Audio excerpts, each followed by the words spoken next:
Namo tassa bhagavato arahato samma sambuddhassa. Namo tassa bhagavato arahato samma sambuddhassa. So last week we studied the lesson Take Life from Within. There are 7 Dhamma that should be practiced by the bhikkhu to maintain the sasana, the teaching of the Buddha, last long. And today our topic to practice in the infirmary. Actually, there's no question for concern the today lesson, but it come from one of our devotees. She got really painful feeling after surgery, and for ourselves, we monk, because we try hard to do the lotus pond as for the coming katina. That's why take a lot of effort and a lot of pain where we're working. So I have today topic to practice in the infirmary. So what the Buddha guide us to practice to be careful when we face up with the painful feeling or all the kind of feeling. So infirmary is like hospital, like clinic, because the today question is based on one discourse in the connected discourse, Samyutta Nikaya. One time the Buddha stayed in Vesali in the Mahavana forest, and after in the evening, after he emerged from meditation, he went to the infirmary, the clinic, the sick ward, where the monk who are suffer in sickness stay. And when he come, he sit down and he addressed the bhikkhu who are suffer in because of sickness, because of illness. A bhikkhu should await his time, mindful and clearly comprehending. This is our instruction to you. So when the Buddha come to a sick ward, infirmary, he talked to the bhikkhu who are suffering. There are 2 things he should do: be mindful and have the clearly comprehending. So what is mindful and what is clearly comprehending? So the bhikkhu is called mindful when he's contemplating the body in the body.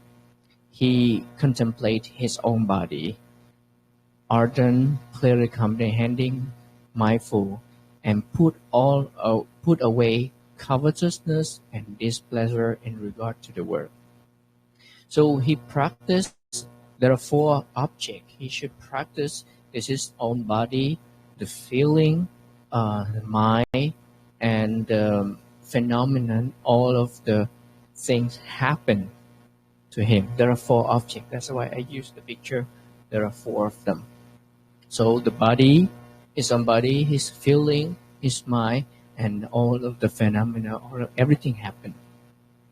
So when he practiced in these 4 kind of object like that, this is called Satipatthana, the 4 foundation of mindfulness.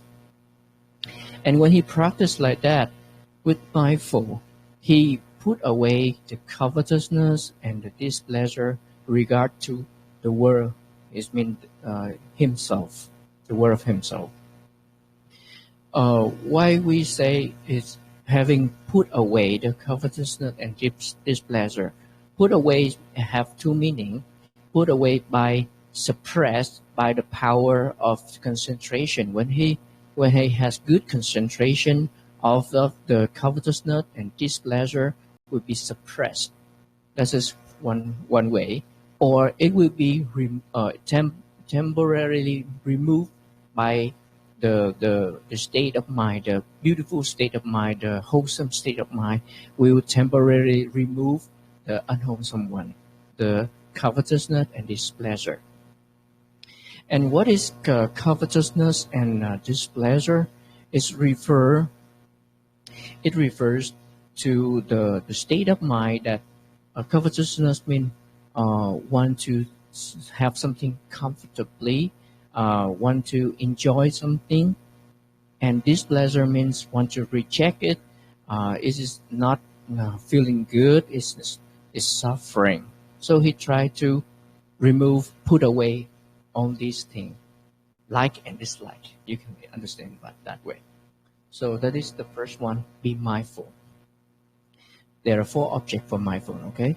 So the second one is have the clearly comprehending, clear comprehension. So he aware of whatever he do is called clear comprehension. So when he walk, he know he are walking. When he's lying down, he know that he's lying down. When he's seeing, he know he's seeing.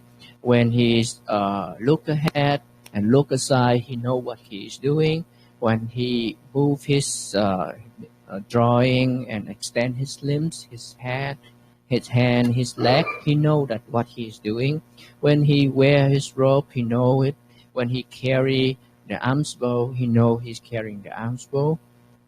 Whatever, even a really small action, where it's really a normal action, just like we go in the restroom, he also aware whatever he do in the restroom. So this is called he exercise clearly comprehension. So the bhikkhu, the monk who are in the infirmary, the Buddha went over there and remind him just to do 2 things: be mindful and have a clear comprehension. So when he practiced like that, ardently, diligently, so he will notice something arise in him. There should be the pleasant feeling arise in him, because he practiced diligently. So he know whatever happened to him, and he will know there's a pleasant feeling arise in him. He will notice there's an unpleasant feeling arise in him, and he will notice there's a kind of feeling, neither pleasure nor non-pleasure feeling arise in him. So there are 3 kind of feeling can arise in him, and he noticed all of them. And when he noticed these kind of feeling like that, he know that they happen because of reason, not without a reason. Depend on something, these feeling arise. Even it's a pleasure or displeasure or neither pleasure displeasure feeling, he know clearly, and what it is, because he has this body, he has the body, so that's why these feeling have a chance to arise in him, right? Because you have the body, so you feel good on this body, you feel bad on this body, you feel neither good or bad because we have this body. And he know that, and he know that this feeling is not last forever. Not last forever. It will disappear one time. It lasts maybe 5 minutes, 10 minutes, or few moments, and it disappear. It is called impermanence. It not last forever. It's not last long. And because it's not permanent, it will disappear. So nothing for him to attach to those feeling. Attached to the feeling, want the feeling more, and he feel abandon the feeling. He doesn't try to keep it to just let it go. And because he tried to let it go like that, he too contemplating on the vanishing, on the fading away of the cessation, relinquished the feeling. And because of that, the underlying tendencies behind those feelings be abandoned by him. So what it is, what the text talk about, this feeling, it is talk about the dependent origination, paticca samuppada. Have you heard about that? There are 12 links, paticca samuppada, and this is one link among them. This is Vedana Pachaya Tanha. Because of feeling, the attachment and craving arise. That's the text talks about this. So we make it clearly. So there are three kind of feeling: the pleasant feeling, the not pleasant feeling, the neither pleasant nor this pleasant feeling. So the three kind of feeling, and it arises because there is something based on that. This feeling arise because we have this body, so this feeling arise, and because we have this feeling, we might attach to this feeling. This is called craving or tanha. So when we have pleasant feeling, we love it. We want to have more of this kind of feeling. It's just like we eat a good food, so we want to eat more. Yeah, eat more. This is the pleasant feeling. The second one is this pleasant feeling. We feel pain, so we don't like pain. So how can it call craving? When we feel pain, we want remove the pain. We want the pleasant feeling of the pain, disappearance of the pain. So that's what's called kind of wanting. It's called craving too, because we want something good, something pleasant instead of. So it is also referred to craving. And then neither pleasant nor displeasant feeling. This is really hard to differentiate. It's not like the pleasant one. It's not like the displeasant one. It's kind of peaceful. It's kind of upekha. But we still want to extend that kind of feeling. So that's what I say. The underlying tendencies, anusaya, stay behind this kind of feeling. So anusaya means the kind of defilement. It arises when it have enough condition. So behind the pleasant feeling, there should be a lobha. The lobha, the craving, the tanha, stay behind that because we want more and more and more. So the dosa, the anger, will stay behind the unpleasant feeling because we don't want that. We reject that. We want to push that away. And neither pleasant nor non-pleasant feeling stay behind them is moha, the ignorance, the not clearly seeing things, the moha behind. So this kind of feeling, if we're not careful enough, is really dangerous because stay behind them, a lot of defilement have a chance to arise. So when the bhikkhu practice according to the teaching of the Buddha, be mindful and clearly comprehension. So when he know the feeling arise, he know that it arise because it have condition, and it not last long forever. And he just know the feeling arise, not more than that. Just know the feeling, not want it last forever, doesn't want exchange it that this feeling for another feeling. Just knowing that. So because he doing that, he cut the connection to tanha. And because he cut the connection to craving, so he can destroy the condition, the change for the underlying tendencies to arise.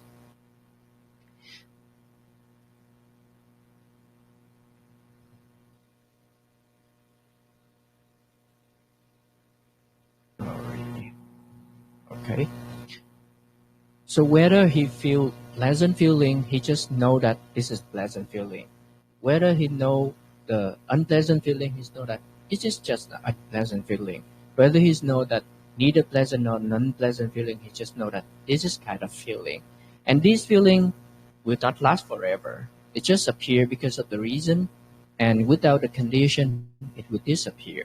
And it will replaced by another kind of feeling. And when he know that, he feel detached to the feeling. When he detached to the feeling, he feel free. He are free from craving. He are free from craving. And for the sick person, sometimes he there's a kind of feeling is acid. His it called terminating his body.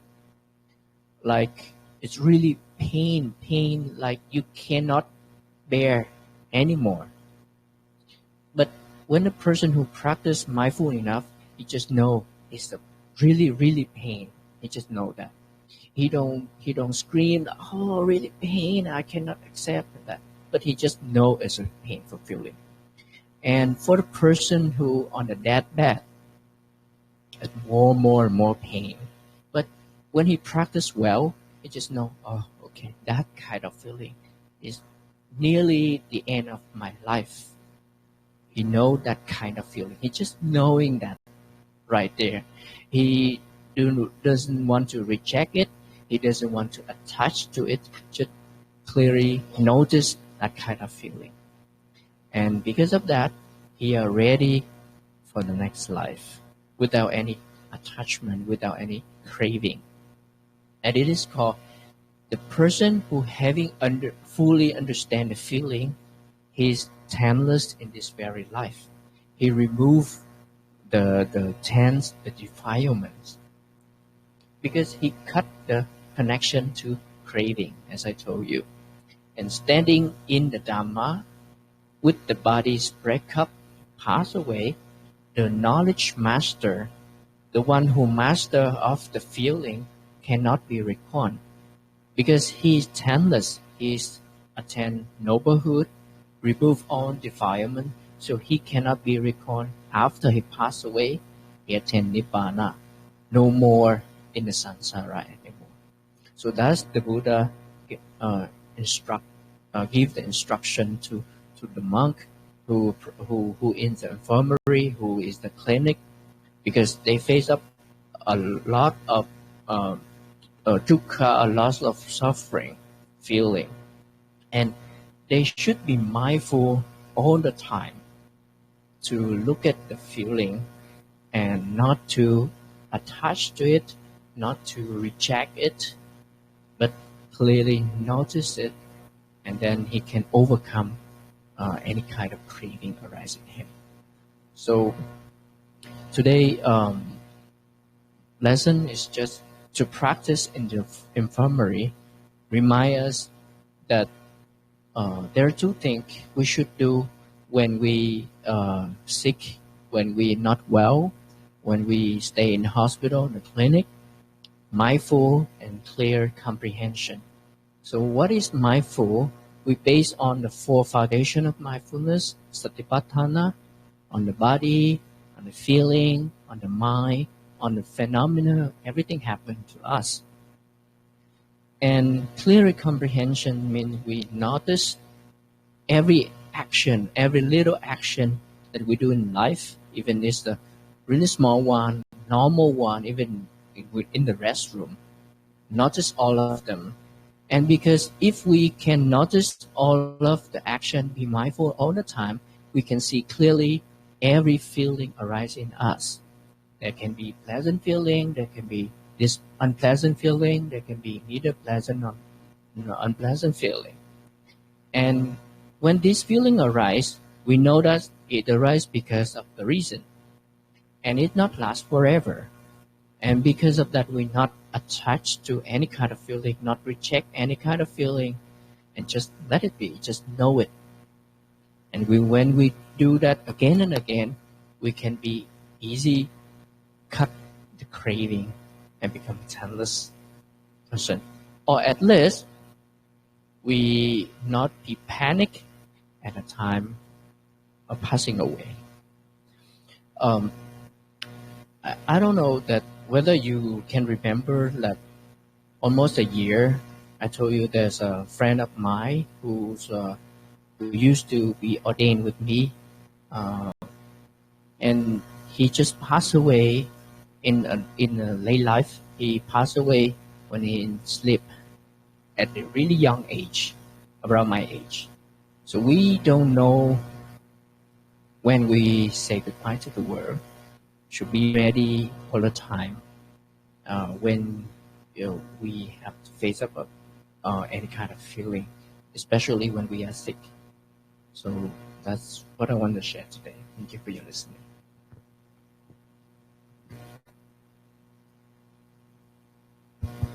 Okay, discussion time. We hope this lesson bring benefit to our Dhamma friend who's enduring a very excruciating pain right now. But she keep asking us to send loving kindness, metta to her. But I guess she's so much in pain she couldn't come today. But if she come today, she probably benefit from it. According to the lessons, there's two types of pains of healing. One is the physical, one is the emotional. The physical feeling is something that not much you can do about it. Like when something happened to our body, we have this unpleasant feeling, like painful feeling. It's something that we cannot avoid because we have this body, and if something happened to it, we get bruised, we get cut, we get operated, or we get, sick. We have this very painful feeling, and it's not something that we can do about it or we can avoid it. So the Buddha taught us the way to look at it. It's a natural thing that it happened on, we have this body, we will have this kind of feeling. But the Buddha saying that this feeling is not as dangerous as the emotion feeling, because the emotion feeling is actually, could make things worse than the physical feeling. Like the Buddha himself, he has body feeling, but he doesn't have mind feeling. When his body in pain, he just know it's the natural thing to this body, and he separated himself from it because the body and the mind they interact with each other, but they do different entity. So when he has feeling on the body, it's just the feeling like that, and don't let it affect your emotional, right? Then if there's a physical pain, then you just know that the body is doing something about it. That's why you have the pain. But then again, it's not everything is impermanent. The pain will rise, but then it takes time to heal, to see, and it will go away. So if we understand that, then don't overreact. Just accept it, look at it, and try to bear with it. Don't complain. Don't ask for it to go away. The more you ask for it to go away, the harder it will get, because you give one thing, and then you don't get, then you have emotion pain, disappointment, anger, and things like that. So you add on to the pain, because the physical pain, it will cease when the body stop healing, right? But if you cannot rush it, you cannot rush the body to quickly heal. So what can you do? So the Buddha asks us to just look at it, and understand the nature of it. Nature of it is this body need to it need to heal, right? So you cannot rush this pain to go away, and understand the Dhamma, the phenomenon of it is that it's not permanent. It will eventually go away. So take your time. So look at it, stay calm, look at it and stay calm. But if you wish it to go away, then you add on to the pain, because it won't go away the way you want it. So you add on the frustration, you add on the anger. That would be more, that's emotional pain. So that's why the Buddha taught us that, understand the nature of it. But the emotional pain, you can do something about it. You can do something about the emotional pain because you feel happy. You can actually, try to control it. Or if you sad, try to control it. You can do something about it. Let's say that when something agreeable come to you, like when you see your friend for a long time, someone you really like, and you see him or her again, you have this happy feeling. But that happy feeling is normal because it's agreeable to you, right? It's normal. So the feeling happy. The problem is you want this feeling, this good feeling, this happy feeling to remain a long time or forever. That's the problem. So happy feeling is just only happy feeling. But most of the time, all the time, we worldly people, they really like this feeling and they want to have more of it. They want their friend, stay and so they can be happy. But then again, the friend will stay longer, but the happy feeling eventually fade away. You feel bored with this friend and you want your friend to go away.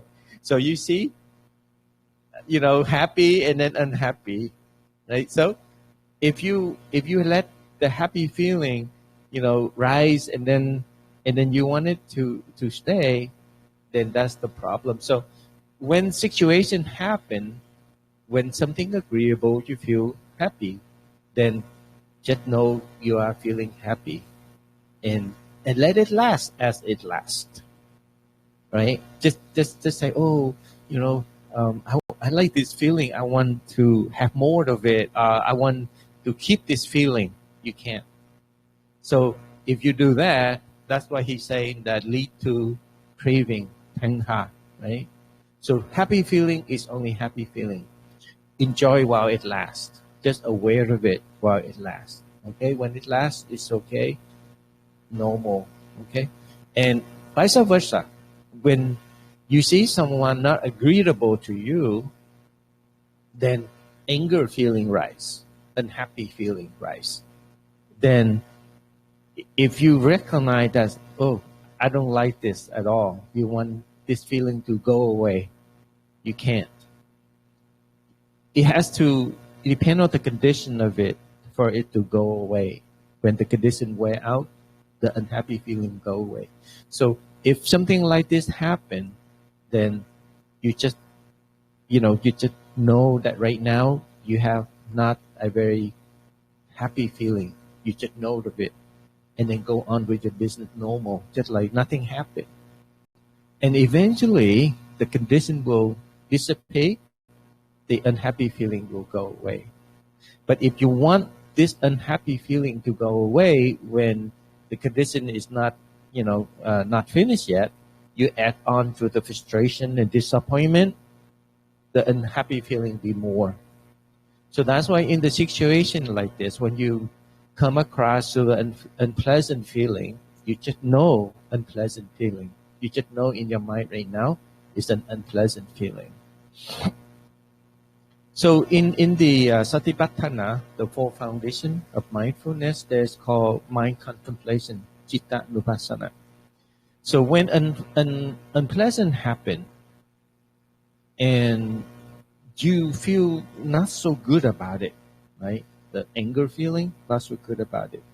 So one way to have the condition to dissipate is you need another object of your mind, of your meditation. The object of it is in breath and out breath, in breath and out breath. So you keep your mind off the thing that caused you to be unhappy, then busy with your mind, your breath contemplation. Eventually, the condition will dissipate, and then the unpleasant feeling will also go away. So you, in the mind contemplation, first thing you recognize is unhappy feeling. Okay, then focus on something else. In this case, we focus on in breath and out breath. Okay? And then check your mind again. Is the unpleasant feeling still there? Yes. Then go back to your in breath and out breath. Okay? Then you keep doing that. Eventually, the condition, the storyline will eventually fade away. And then the unpleasant will go with it. And then you're back to your, normal feeling. Okay? So, but the things that make your mind unhappy, you need to be quicker than that. You need to go before it happened. So when you see an object, or let's say when you see this person has a tendency to make you feel unhappy, then you should be very aware of him, of what he say, of what he does, always aware of it. Aware of what he say and aware of your mind. Because you know that what he say or what he does will tick you off, right? In the word will make you feel upset. So you're aware of what he's doing and you know your mind. When you feel your mind start getting a little bit agitated, then change your attitude, change your state of mind, the positive, negative to positive. Do something before it start upset your mind. Yeah. So you have to be mindful and aware of it all the time. Let's say that when your husband, in your case, let's say you have husband, and if your husband come home, he doesn't feel so great today. He might throw out words that can upset you. So you need to be aware of the environment, aware of your feeling, aware of the people around you. You need to be alert. So let's say that you around with your loved one, right? And the loved one is the one who usually hurt you more, right? The more you love, the more you get hurt. Because you care and you expect. But in the situation like that, you cannot avoid them, right? You cannot avoid your husband, you cannot avoid your son, your daughter, anyone that lives with you. So you need to be alert with what's happening. You look at the condition that today he might have a bad day. When he has a bad day, more likely he will throw out words that make you unhappy. So you need to be alert. You need to be cautious. What he say, you need to aware of it, aware of your feeling. The moment that you hear he say something, then you feel the agitation in your mind, then quickly divert it, change it. Don't take it too personal, because that's the nature of it. When he's not feeling happy, he may say something. Same with you, right? Same with you. When you're not happy, you may say something that's not so nice. So it's happened to everyone. So for us to keep our mind calm and happy, you need to be alert. You need to aware. Don't expect your loved one to say beautiful things all the time, right? So if you can do that, you can have a harmonious life together. And that's how people say you are a very understanding person. You know this person in the bad mood that you need. If you cannot say something to calm him or her down or make him feel happy, then just be alert and take a step back. But if he actually throw it out and word that make you feel upset, understand one thing, that he in a bad mood, and bad mood people say bad things. And also reflect back to yourself, because you are the same. Don't ever feel victimized. Don't ever feel like, oh, how come I'm always the one who receive all the bad, because why you throw all that thing to me? Why you put all that frustration on me? Well, he didn't want to, but that's how it is. That's how people don't know, the Buddha teaching. They don't know how to deal with it when they feel frustrated, and all you need to do, one word, you push the button and everything explodes, right? So don't push the button. If you put the button, explode, you ask for it, right? So you have to be clever, right? You have to be aware, because these people you care, right? People you care, and you don't want them to feel bad, and you don't want to feel bad either. So as a very understanding person, as the person who understands the Buddha teaching, you understand the nature of it, then aware of it, aware and be cautious, right? don't take him off.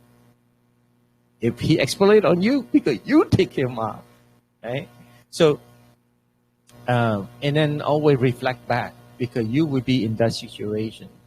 So you're not any better at all. Okay, don't ever feel victimized. So that's why we need to aware of our environment. Okay, the feeling. So there's 5 feelings if you count it, extensively. 2, actually, for the body you have pain and you have pleasant, and then you feel, and then another one is indifferent, which is not pain, not pleasant, like normal, right?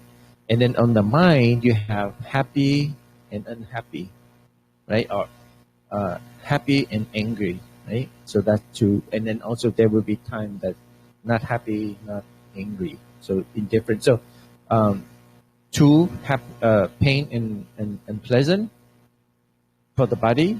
2 from the mind is just happy and unhappy, and then the indifferent one is in between, right? Both body and mind also have indifferent, and that's add together is 5.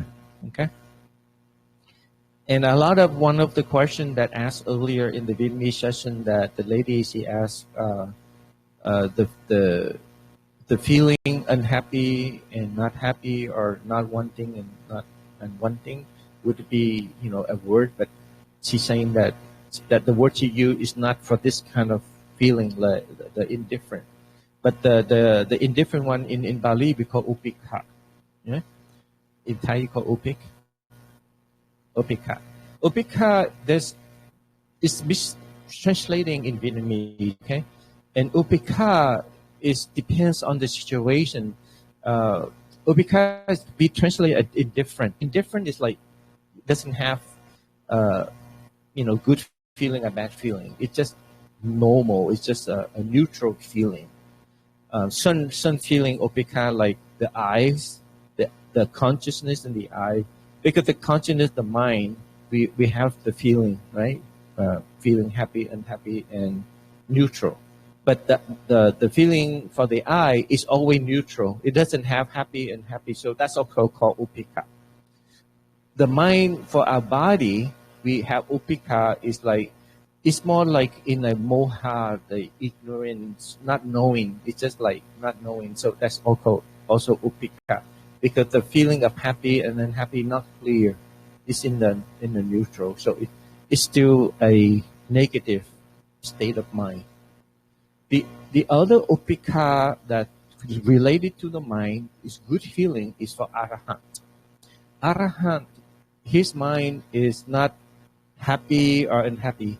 His mind is a very calm, very serene, just like the ocean without any wave. Very calm, just like a mirror. Okay, in the lake of the farm without wavering, very flat.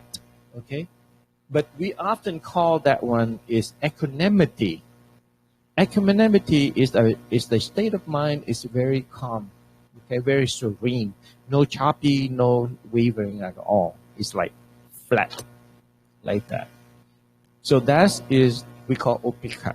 The other one we call that one we call equanimity or upikha. The other upikha we call indifference. Indifferent is neutral feeling. Okay, and usually the neutral feeling is for the eyes, and the neutral feeling for the eye is not bad, not good. It's just that's the way it is. The feeling in our mind that we don't feel happy or sad is not because we are in a very calm state. If you don't practice meditation, then it's not a very calm state. It's the state of the mind that is not clear. It's not, it's not a very ignorant, very, how to say, not knowing at all. You're not clear whether you're happy or unhappy. Okay, so that's called the indifferent. Okay, you're not knowing. When you see someone, you don't know whether you should be happy or happy, because you don't know, right? You don't have this feeling. So any beside the upikha, the equanimity from the arhat, everything else is not a good state of mind. Happy is not a good state of mind. unhappy, not a good state of mind.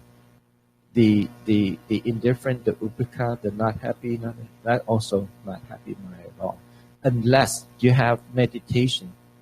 When you meditate, your mind very calm with strong samadhi, with a strong mind concentration, then the greed, the anger is suppressed. If you're not yet enlightened, suppressed, then you have a very calm mind.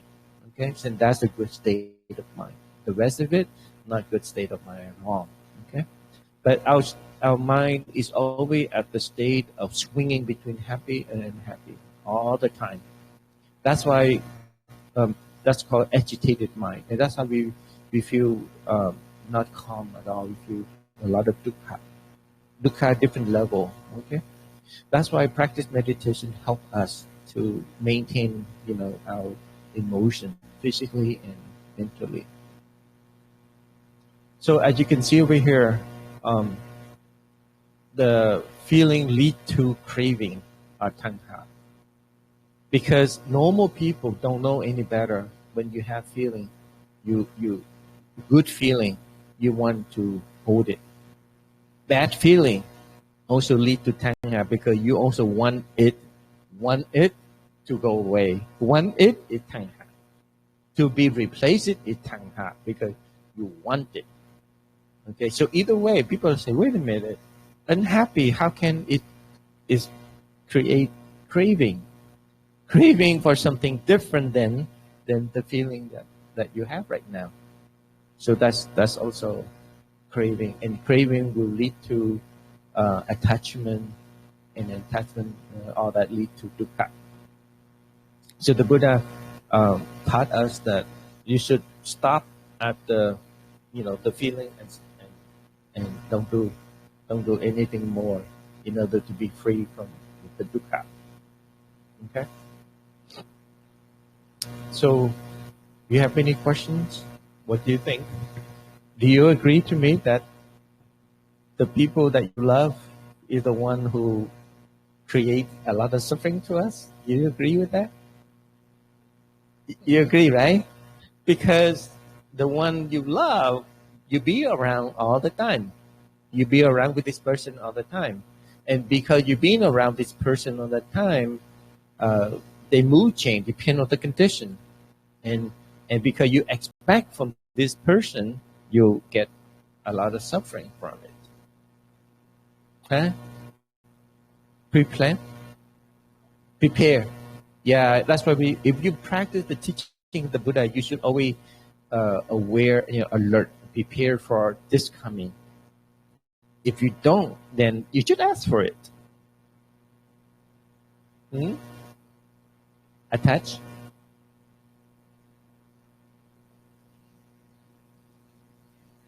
A trash can. Yeah. You just have to, dilute it. You just have to, That's why we learn the way the Buddha taught everything already. We just don't know how to apply, or we don't want to apply. Okay. Like we just mentioned, you have to know your environment. You have to be aware of your environment too. And if you get caught off guard, then you feel unhappy. So, but say it again. The happy feeling is the one that's more dangerous than unhappy. You know why? The happy one, the happy feeling. If you are puruchana, regular like ruling people, the happy feeling is more dangerous than the unhappy one, because the unhappy one, definitely it leads to dukkha, because it flipped at the right away. So you tend to keep a distance. You become more wary. You become more alert. So because of that, you keep yourself safe. But the unhappy one is like a very bitter pill with a sugar coat. You think it's sweet, you think it's good, but actually it's very bitter, right? So happy feeling, sometimes if you're not aware of it, you get you in trouble more. But that doesn't mean that you reject the happy feeling, right? You just be alert, aware of it. You know that happy feeling, we also can lead you to be unhappy, because happy feeling, people tend to have the tendency to want more or want to keep it. But nothing, it can be kept, right? It will change according to the condition.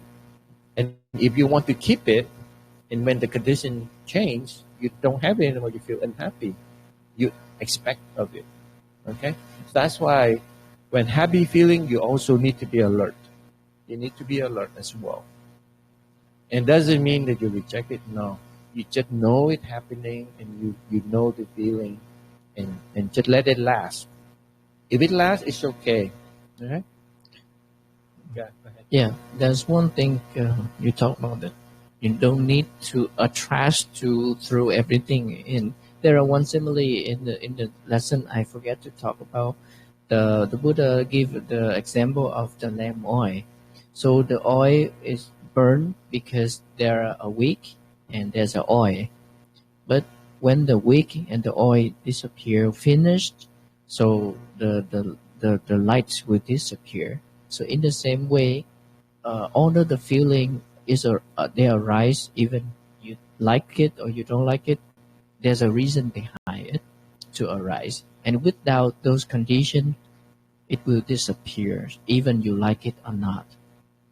So no need a trash to remove it. If it don't have enough condition, it will disappear. Yeah. We talk about condition, and if you don't understand the condition, so think the lamp is an example. The condition for the flame is the result, right? The flame is something that continues. And the condition of it, you can think of it like the oil or the wick that actually. So one way for the flame to be put out is either the condition which we call the oil completely dried up. That's one way for the lamp to completely be dissipated or disappear, or the wick itself completely burned out, or something else that the wick eventually it burned out, and if no wick, the lamp cannot burn, right? And the lamp cannot burn without the oil. So that's we call condition. So you don't need a trash can to trash all the complaint about your husband or wife or whoever. You just know that it's happening, and then contemplating on your bread or do something, and then whatever the person say that trigger you, eventually dissipate it. But be in full alert when you be around with friend or family of what they say, and also check the state of mind. Okay, Yeah. cannot avoid them, right? And so think of it as the condition, always about the condition. Okay, you always think that when the loved one bring a lot of trash and I don't know how to to put it away. We monk, if you think about trash, we monk have more trash than you. Because we have a lot of people come and they talk about their family, they talk about their friends, they talk about the circumstance. If we don't know how to digest, we be exploded, right? But we think of them because they don't know better, so they need to listen. So we just guide them to what the Buddha teaching to liberate them, to get them out of it. Okay. They always come and also we look at objectively. We are not a part of it. So easier for us to dissipate rather than you part of the conversation. You become the victim. That's why it's difficult for you to get rid of it. Okay. But if you look objectively, his frustration is frustration. And I'm not the one caused him to frustrate it. He himself created, even though he think that you are the one who caused this. But if he knows better, he knows the teaching of the Buddha, whatever you say, he won't be frustrated. Like a lot of people come to the Buddha and complain and do all the kind of things. The Buddha didn't have any frustration or unhappy. He never complained. You are the one. Who are the one? No, because he know how to digest it, to let it go. Okay? So the problem is us, not other people. So you need to be more skillful. He mentioned about we monk preparing for the pond, and it's a big project, and it's a lot of physical work. But we divide the tasks out because we need to more than just only do the pond. We need to practice meditation. We need to study the Buddha teaching, the doctrine. We need to talk to people on the phone for the Dhamma. We need to receive people. We need to go arms round. So many things. We cannot devote, all this time doing the lotus pond, right? So we just divide it out. Okay, one day we can only do for a couple of hours, and then go back to our regular other things. And if we finish, we finish. If we don't finish, okay, we don't get it complete before the ceremony. And don't feel bad about it. Don't feel upset about it. Don't feel frustrated about it. But eventually, it comes into the picture that we almost done.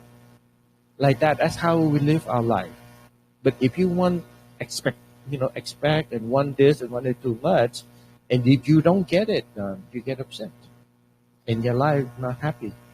So we just talk to each other all the time. We say, okay, we divide our work out like that, lay out on the table, and be one thing at a time. And we don't complete, and be happy with it, accept it. Don't feel frustrated when we don't get it done. Just like that. So that's how we should do our life. Otherwise, you will never fulfill everything, because of the time, the effort, and everything. A lot of things factor in. Okay? So be skillful in how you do it in your life, and your life will be okay. And if you get frustrated, then you will, it's a ripple effect, right? If you get frustrated, then you say something and your husband gets frustrated, and then the whole world will be frustrated. Yeah. So be skillful in what we do, and everything be okay. Okay. Skillful here means kusala.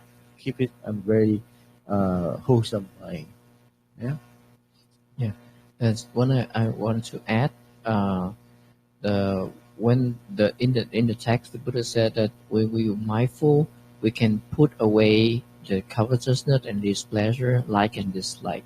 So there are two ways to put away: temporarily removed by insight, by the right view, like we see it correctly, like what he say, and the other way is by suppress it by concentration. That's what he say, that you focus on your breathing and breathe out, then it will launch the change to arise in you. So there are two ways.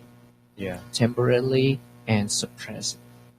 Suppress here means the samadhi, the mind concentration. Suppress your emotion, your anger, your greed, and all that. It's good that every day we maintain our meditation. So when we meditate, we have this mind concentration. And the mind concentration helps us to regulate our emotion. So whenever something rises, we're aware of it. And when aware of it, we know how to deal with it by, not live up with it, then our defilement will be more in control. We can't get rid of it right now, but we can keep it under the control. Like that. So calm mind help us regulate our emotion in a positive way. Like that. But when you meditate, a lot of people, when you meditate, you what should you do? You have to, know how to deal with your environment.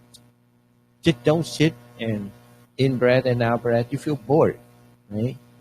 When you in breath and out breath, you need to be aware of whatever rises in your mind. And when it rises in your mind while you meditate, you have all the time, all the environment to deal with it. There will be time when you meditate, emotion rises in your mind, frustration, expectation, things like that rises in your mind. Then what do you do while doing this meditation? Either recognize it and realize that it's beyond your capability right now, then it's okay. Just let it be. Don't need to have it. Right? And if it's upsetting mind, that's something is recollection of what people say, you recognize that that upset your mind, then you just kind of divert it. Don't nurture it, divert it. And if you another way you look at it, it's just another people opinion. Like sometimes people when you sit and you hear what people comment about you, or you hear other people say it about you, then sometimes because you have ego, right? You have ego, and you feel insulted, right? So one way for me to deal with it, for one thing, if someone say that they heard someone say about me, that's another saying that it cannot be true, or this person take it wrong. If I hear directly from someone say it to me, then it's another person's opinion. Makes sense? And they have the title to think or say whatever they want to say. It's our job to take it and process as it's real or not. So I look at it, I say, well, it's their opinion. And I am is who I am. Right? I don't need to pay attention to what they say, the judgment. And I'm sure the judgment will change. They will change the judgment about you, they will change too. So what's the point of holding on to it and then get upset over it and ruin your day? So I just, if there's another person's opinion, I just go ahead and meditate, maintain my quality, mind quality, everything about myself, and life will go on. Because I've noticed when I was staying in Virginia, a lot of people say bad thing about me, have different opinion about me, but now they come back, they completely change around. Today you see, judgment change all the time when people have wrong view or wrong thinking or whatever. So why you should care about so much? If you are to be upset over it, you're just killing yourself. No one else does. So things like that, people, we don't need to be bothered too much. I know a lot of people saying that. I know sometimes the Buddha taught about anatta, non-self.